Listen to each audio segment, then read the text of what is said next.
शम्मे अदब के सभी स्टूडेंट्स को हमारा प्यार भरा आदाब। 10th क्लास की सेकंड क्लास आज हम ले रहे हैं। आपका चैप्टर है सवेरे जो कल आँख मेरी खुली। राइटर है इसके पितरस बुखारी, मुसन्निफ़ हैं इसके पितरस बुखारी। अगर हम नस्र में बात करते हैं तो मुसन्निफ़ और नज़्म में बात करते हैं तो शायर। पितरस बुखारी तंज़ो मिज़ाह के एक बहुत बड़ा नाम है। तंज़ो मिज़ाह का मतलब ये होता है कि कोई बात ऐसे अंदाज़ में कहना कि वो जो सच भी हो और जिसको सुनकर हमें तकलीफ़ भी ना हो, यानी बात मारी भी जा रही हो और हमें मज़ा भी आ रहा हो, हंसी भी आ रही हो। तो सवेरे जो कल आँख मेरी खुली स्टूडेंट लाइफ का एक वाक़या है। पितरस बुखारी ने ये बयान किया है। इस सबक की कहानी ये है कि पितरस बुखारी एक बताते हैं कि हम इम्तिहान की तैयारी के लिए जल्दी उठना चाहते थे। हर रोज़ ये सोचते थे कि सुबह 4 बजे उठेंगे, 3 बजे उठेंगे और पढ़ना शुरू कर देंगे, लेकिन ऐसा कभी भी नहीं हुआ। हमने अपने मकान मालिक पड़ोसी बराबर से थे, उनसे ये कहा, लाला जी जो सुबह ही उठ जाते थे, कि लाला जी हमें सुबह सवेरे जगा दिया करिए और हम भी पढ़ना चाहते हैं। उन्होंने कहा ठीक है।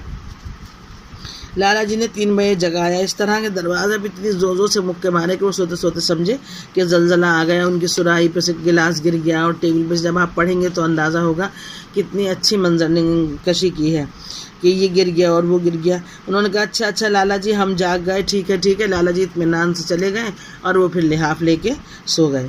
दूसरे दिन भी यही हुआ कि लाला जी ने फिर उठाया, वो फिर सुबह 10 बजे उठ गए। लाला जी ने फिर रात में उठाया, अच्छा लाला जी हम उठ गए, ठीक है, ये कहकर उठे और फिर लाइट जलाई और कभी कुछ किया और ऐसा अंदाज़ा लगाया लाला जी को कि जैसे लाला जी हम उठ गए हैं। उसके बाद सोचा कि अच्छा किताबों की तरफ देखा, अच्छा ठीक है बस अभी पढ़ते हैं। ठंड लगी और लिहाफ लेकर और फिर सो गए। तो रोज़ाना यही चलता रहा और इम्तिहान करीब आ गया और हम इम्तिहान की कोई तैयारी ना कर सके। लाला जी की मदद ली। सुबह 6 बजे उठने के लिए एक मुसलमान की हैसियत से कलमे शहादत पढ़ा। उसके बाद लिहाफ मुँह पर ढाका। कैसे क्या हुआ कुछ पता नहीं। उठने के बाद ख़ुद को मलामत करता रहा कि यार वक्त निकल गया, सारा सो गया, लाला जी ने उठाया था। ये आम तौर पे आप लोगों के साथ भी ऐसा अब भी होता है।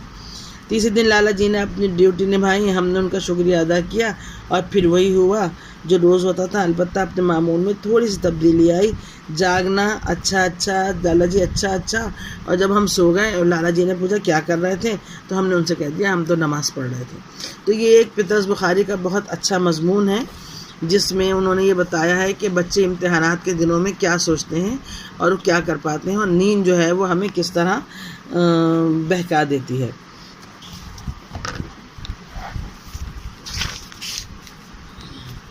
इसका एक इम्पॉर्टेंट है। हमारी जो शामत आई तो एक दिन अपने पड़ोसी लाला जी शंकर कृपा जी की यहाँ से और ये यहाँ तक जाग उठी। इसके बाद ये एक इम्पॉर्टेंट पैराग्राफ है, इसको अच्छे से पढ़िएगा। हवाला बहुत अच्छे से लिखिएगा। जैसे हमने आपको बताया है कि पितरस बुखारी उर्दू अदब का एक तंज़ो मिज़ाह का एक बहुत बड़ा नाम है और पितरस बुखारी इस अंदाज़ में लिखते हैं कि सुनने वाले को हंसी भी आए और मज़ा भी आए। उनका एक बहुत दिलचस्प मजमून है सवेरे जो कल आँख मेरी खुली, जिसमें उन्होंने बताया है कि इम्तिहान के दिनों में बच्चे क्या सोचते हैं और क्या होता है। और इस पैराग्राफ में वो ये कहते हैं कि हमने लाला शंकर कृपा जी की पितरस बुखारी की शामत आई। एक दिन उनसे कह दिया कि लाला जी हमें सुबह में उठा दीजिएगा, हमारे इम्तिहान करीब आ रहे हैं, हम पढ़ना चाहते हैं। तो लाला जी ने सुबह सवेरे जैसे ज़ोर से उन्हें मुक्काबाजी की धड़धड़ाया कि वो डर गए। वो समझे कि शायद ज़लज़ला आ गया। जब जाग पाए तो लाहौर पढ़ने लगे, लेकिन लाला जी मुक्काबाजी किवाड़ों और तेज़ हो गई। ठीक है लाला जी हम उठ गए। सुराही पर रखा हुआ गिलास भी गिरने लगा। दीवार पर टंगा हुआ कैलेंडर घड़ी की पेंडुलम की तरह हिलने लगा। मजबूरन जागना ही पड़ा। दरवाज़ा मुतवातिर खटखटाया जा रहा था। दरवाज़ा कुछ इस अंदाज में खटखटाया जा रहा था कि मुर्दे भी कब्र से उठकर खड़े हो जाएं। अब देखिए एक मिजाह का पहलू है कि मुर्दे भी कब्र से उठकर खड़े हो जाएं। सुनकर पढ़ने में हंसी आती है। चुनाचे मैं बेदार हो गया, उठ गया, लाला जी का शुक्रिया अदा किया कि मैं जाग गया हूँ। उसके बाद मैं फिर सो गया। एक ये वाला पैराग्राफ इसका इम्पोर्टेंट है कि इसके बाद वाक़यात ज़रा बहस तलब हैं। इनके मुतालिक रवायात में ज़रा इख्तिलाफ है। बहरहाल उसका तो मुझे यकीन है यहाँ से और आप सब माहिर हैं। एक इस पैराग्राफ को अच्छे से पढ़िए और सबक का जो जहन में हमने आपको कहानी बताई है वो स्टोरी आप जहन में रखिए और पितरस बुखारी की बहुत अच्छी एक सवाने हयात लिखिए। हमने मिर्ज़ा हादी रुस्वा की लिखवाई थी। 2 नंबर पे आप पितरस बुखारी की बहुत अच्छी सवाने हयात पितरस बुखारी की बहुत अच्छी सवाने हाथ लिख लीजिए आप, जिसमें इनकी पैदाइश से लेकर इंतकाल तक और इनकी जो अदबी खिदमत है, यानी इन्होंने जो जो कुछ किताबें या जो मज़ामीन इनके मशहूर हुए हैं उसके बारे में लिखिए। और इनका जो सबक है, जो जैसे ये है सवेरे जो कल आँख मेरी खुली 2 लाइन है, उसके बारे में लिखिए। और इनकी तंज़ो मिज़ाह के बारे में लिखिए। और कम से कम 1-2 पेज की बहुत अच्छी इनकी सवाने याद लिख लीजिए। और अगर कोई एक शेर ऐसा आपको जहन में आता है, जैसे एक शेर है कि हज़ारों साल नरगिस अपनी बेनूरी पे रोती है, बड़ी मुश्किल से होता है चमन में दीदावर पैदा। ये एक ऐसा शेर है कि आप किसी भी शख्सियत के ऊपर आखिर में उसकी तारीफ़ में, उसके एजाज़ में, उसकी बड़ाई में लिख सकते हैं। अगर कोई गज़ल गो शायर है तो उसके तो अपने अशार लिख देते हैं, लेकिन जैसे पितरस बुखारी हैं या प्रेमचंद हैं या हादी रुस्वा हैं या हाली हैं या सर सैयद हैं या शिबली हैं, कोई भी ऐसा शख्स है तो आप उसके बारे में, उसके एजाज़ में, उसकी तारीफ़ में ये शेर सबसे शुरू में लिख दीजिए। उसके बाद उनके सवाने हाथ लिखिए तो आपके मार्क्स बहुत अच्छे मिलेंगे। इसको जो लिखें आप, ये बहुत मोटे पेन से, अच्छे कलरफुल पेन से लिखिए, बीच में सिंपल पेन लिखिए। और कोशिश ये कीजिए कि आपकी राइटिंग बहुत अच्छी आए। अगर आपको अंदाज़ा है ज़्यादातर बच्चों की राइटिंग अच्छी नहीं होती है तो आप थोड़े स्पेस देकर लिखिए। जैसे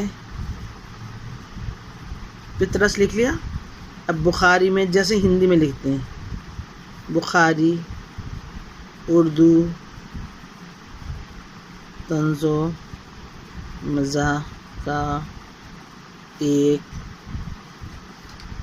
बहुत बड़ा नाम है, ऐसे। ठीक है, तो ये हमने आपको दूसरा चैप्टर आज तैयार कराया है, सवेरे जो कल आँख मेरी खुली, पितरस बुखारी, जिसकी स्टोरी में सिर्फ ये है कि बच्चे एग्ज़ाम की तैयारी करना चाहता है और वो अपने लाला जी से कहते हैं, लाला जी हमें जगा दीजिएगा। और लाला जी जो हैं वो उनको जगाते हैं, वो जागते हैं, फिर वो कभी लिहाफ लेकर सो जाते हैं, कभी सोचते हैं अभी 5 मिनट और सो जाएं, फिर उठ जाएंगे। उसके बाद वो कभी अच्छा ठीक है लाइट चली गई, कभी वो सोचते हैं बस अभी पढ़ लेंगे, अभी तो वक्त बहुत है। और ये कहते कहते इम्तिहान का दिन आ जाता है, लेकिन वो अपनी तैयारी के लिए सही वक्त पर नहीं उठ पाते हैं। यही आप लोगों के साथ आपकी ज़िंदगी में हो रहा है, लेकिन अब टाइम बहुत कम है। अगर आप लोग सीरियस पढ़ना चाहते हैं तो अपनी क्लास के साथ इस क्लास को ज्वाइन कीजिए, ताकि आपकी समझ में आता रहे बार बार। और कोई भी प्रॉब्लम है तो आप अपने कमेंट्स में डालिए, हम उसको दूर करने की कोशिश करेंगे। शम्य अदब की फिर क्लास में मिलेंगे। Bye bye.